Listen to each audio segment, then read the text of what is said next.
All right, in the middle of other projects. Hey, welcome to the channel. This is Brendan, aka Cliff Jumper. This should be a really short video.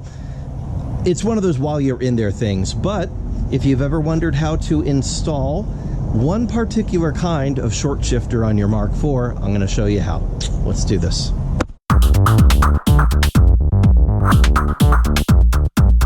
Yes, indeed. If you are at all familiar with the Volkswagen Mark IV platform, you are probably familiar with the shifting that is very rubbery and wiggly, and let's be real, after 20 years it's pretty worn, it's pretty bad. So I'm going to be doing two things here. The first thing is I'm going to be rebuilding the shifter using a Dieselgeek shifter rebuild kit. Thank you, Dieselgeek, for making those things. I am not sponsored at all, just a happy customer, so I'll be putting their stuff to work on here to tighten up the shifter inside the car. But the other thing that we can do is work on the shifter arrangement under the hood. There's a short shifter out there available for the 5-speed, and I'm going to see if I can install it without taking apart all of this stuff in order to do it. Now, it is a little bit of a tight fit, but you can see straight down there is the shifter. So with a decent extension, you can reach down there and get the 13mm bolt released that holds it in place. If you have never taken the shifter off before, it might be a little stuck. They tend to kind of get heat welded onto the shaft. So use some penetrating lube, let it sit for a day, add some more lube, let it sit some more, and then wiggle, wiggle, wiggle, wiggle, wiggle, and it will eventually come up. You don't want to damage the shifter tower in there, so don't use a pry bar, don't use like crazy amounts of force, just wiggle and it should come up off of there. Now there's a couple of things we're going to be replacing. First of all, there's a guide that runs right along here, this plastic guide. The short shift kit comes with, actually no, I take that back. The rebuild kit from Dieselgeek comes with a replacement for that. So we're going to put a new one on because this one is working, but it's worn. So every little bit of wear in the whole system adds more vagueness and more rubberiness, and we want to get rid of that. So we're going to be replacing this giant assembly with a shift weight though, and we're going to be updating the cable to the newer pin style cable end. This is the original cable end that has a ball style, and there's a lot of movement in that as well. So I'm going to loosen this bolt. We'll take that out of there with a magnet. We will deftly remove the shifter assembly. I'm going to go ahead and loosen the shifter cable itself. After we get the shifter locked in its home position, that will all go in place. And then we will do the alignment that we did a couple of videos ago. We'll redo the alignment and see how it works. Now, I'll show you the side-by-side comparison once I pull the original shifter assembly out of there, but this is the short shift kit, and it's got a little bit of adjustability here. You can put the pin in a variety of different positions. I've put it mostly in the middle for our purposes, and I am going to lube it up before we install that, but this should provide quite a bit less shifting movement. It'll be a lot closer to the R32 in terms of how much it moves. And this is the newer style pin that is going to go on there, nice and tight. There won't be a lot of wiggle room right on this, so every little bit of wiggly stuff we can get out of the system, it will help. So that's what we're about. Got a nice long extension, gets down here, can remove the bolt on top of the shifter. You use a nice long magnet to grab it. There we go.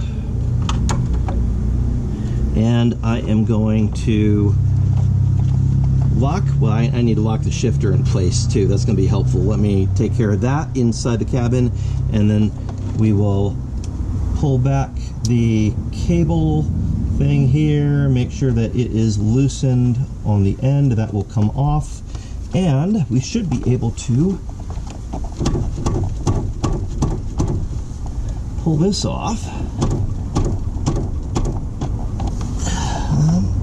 Might need a little bit more spray lube in there to get this going. So I'm going to spray some lube, let it sit, and we'll come back on that.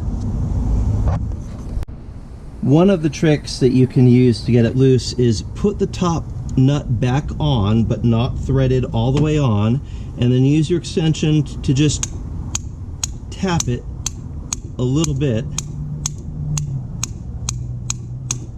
and that can get it released from the shifter.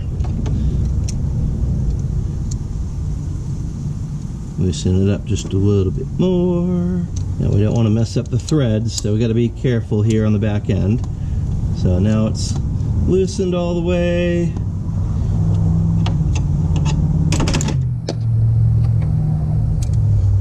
Remove that.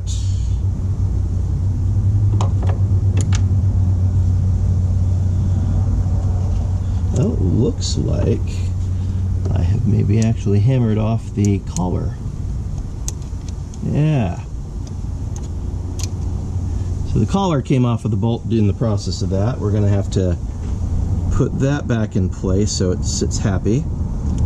No big deal, but that will need to be done. That'll come off with the old shifter. Here we go. Here's our old shifter. And let's compare it to the new one and just look at the angles that are going to be involved. So the trick here is leverage, right? So this, actually where I had it, looks like would have been putting it right about the factory amount of leverage for this. And this ball design is it's got a lot of room for wiggling and slack. So we're going to be getting rid of that and moving to the pin design, which is much better. So I am getting ready to replace the clutch in my Mark IV, and I'm removing stuff to be able to do that. And this is the perfect time to install my old school EIP short shifter that I have never installed on this thing. So it's been a while, I've had it, and I've been waiting, but here's where it goes. Right here, this piece. That's it. That's the part that we replace. So there's one clip that we have to remove very carefully so it doesn't fly off into nowhere and we lose it. This little clip right here. We will remove that, slide this piece out, slide the new piece in, and that is it. It ought to be a quick procedure. So let's see how quick it is. By the way, it is way easier to do this if you do have your battery out of the way, your airbox out of the way, and you've got a clear shot to your shifters. This one right there, that clip comes off, and it comes off pretty easily, so don't use a lot of extra force. You might be able to just stick a fingernail underneath and get it off if you've got strong fingernails, or you might need to take a screwdriver. I just put my thumbnail under it, and there it is. It came right off. Set that aside. That's off. And then this assembly just nice and easy slides out of there. Boom. We are going to transfer this, albeit broken, piece of plastic to the new one because it needs to be on the pin on there. So we'll transfer that over, grease it up, and install it, and reverse order. And that's basically that. It's pretty easy. So we're going to put this back in pieces rather than all at once. This is the new guidepost that's going to go on the blue thing that's down there. So we'll put that on first. It just snaps in place.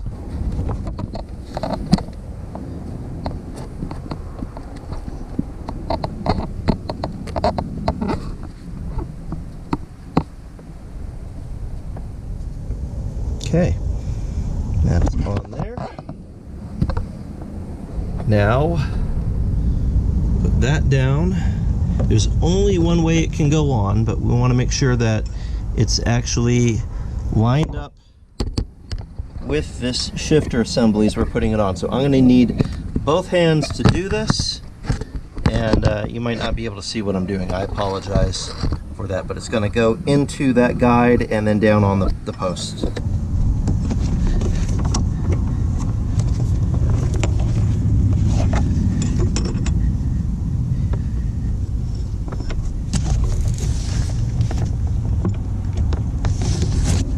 That's lined up. And then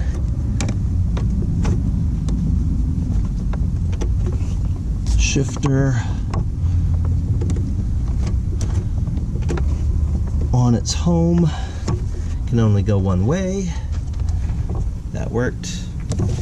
And I need to go fix the bolt with the collar before I stick that back on, but that's gonna go right there. 5 minutes later. Okay. Mounting bolt is back together with its collar. That can go on the shifter.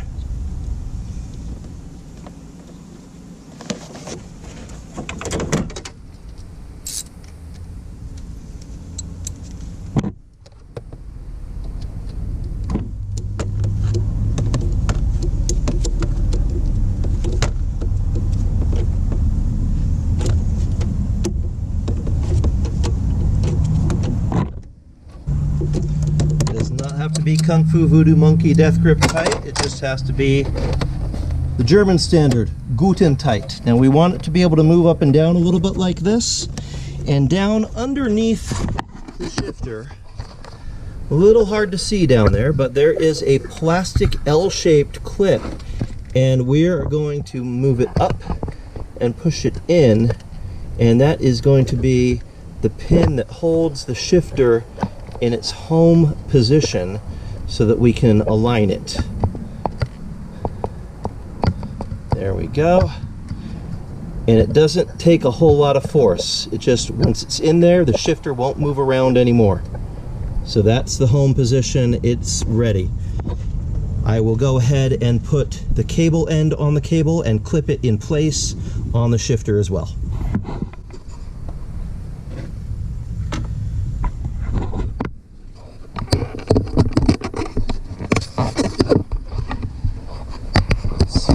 Get a decent view for you. I apologize that I'm shifting the camera all around, but a little fiddly.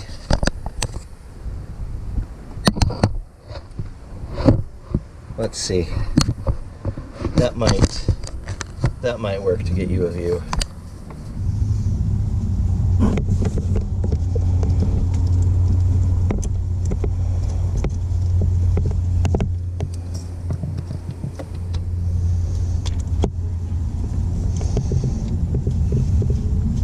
I'm not going to clip that on this end of it yet, but I am going to clip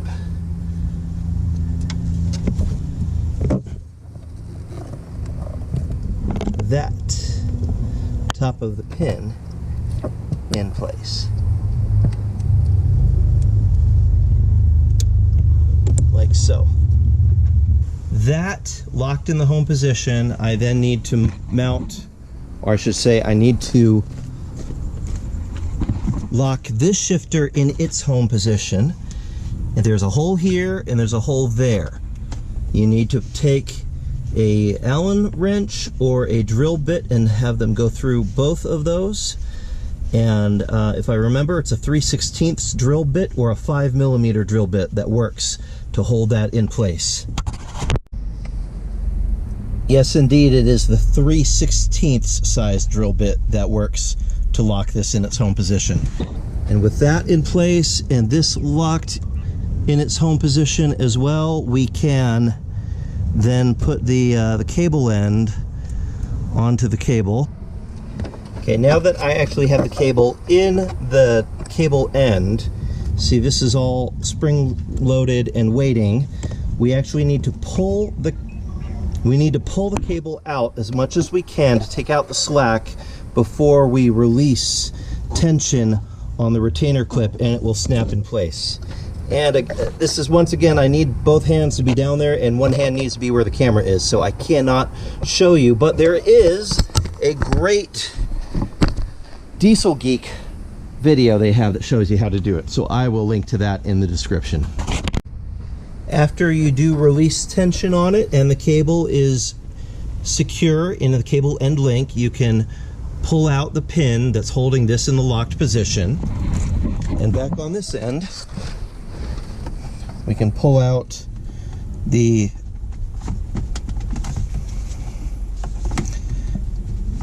drill bit that's been holding this in the locked position. Once again, I need both hands for this, so I'm going to put the camera down, but let's do that.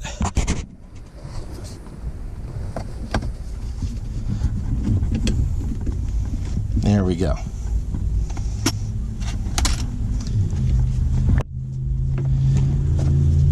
Now the next step will be to remove all of the interior stuff so that we can get into the shifter and rebuild the stuff that's down on this end. I am actually just curious to see how much of a difference the short shifter itself makes. So let me put this back and let's see. Okay, everything's adjusted. We have a nice short throw. We can grab reverse.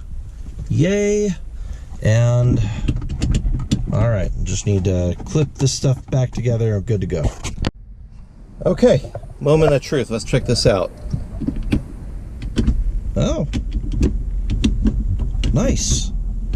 It's definitely not as long as it was before. Like before, the shifter probably already came all the way back to here, and it went so far forward that your fingers were just about brushing this too when you were shifting. So this is a big improvement, considerably shorter than it was before, but it still needs to be rebuilt. So we'll rebuild all this, and yeah. And there we go, mischief managed, short shifter installed. Also wanted to mention, I did not use the Dieselgeek Sigma 6 short shift kit. I don't like how it installs. I'll just be frank. I really liked their O2A short shift kits. I'm not a fan of their O2J or O2M short shift kits, the way that you have to use a bunch of hardware to tighten the thing down in there. It's way more complicated than it needs to be. This is just a really cheap short shift kit off of Amazon. It was fine. It worked good. I'm happy with it. If you are in the UK, there are some companies that make short shift kits out of modified Audi TT shifters. They're in the UK, both 5 and 6 speed. So for my listeners and viewers over on the other side of the pond, that is available to you. We can get it here. It's just, it costs like 20 or 30 bucks shipping to get it over here on this side of the pond. Other than that, you know, you can keep an eye out for an old ABD or EIP short shifter. I think New Speed made them at some point. A bunch of people made short shifters for a long period of time, but now that the car's 20 years old, they're no longer being produced by a lot of companies. You can find them used, and if you can find a used EIP short shifter, that is the cat's meow right there. That's the best short shifter that's ever been made, hands down, for the Mark IV. Either the 5-speed or the 6-speed. They're both amazing. I have their shifter on my R32, and I've got one set aside for my Corrado when I eventually do the O2M conversion on that. So anyway, hit like, subscribe, maybe share it. Remember, I'm a one-man channel, and every like, every subscribe really helps me out. Thank you so much. Let me know what projects you are working on in the comments, and I'll see you soon. Bye-bye. And on that terrible disappointment, it's time to say goodbye. We'll be back.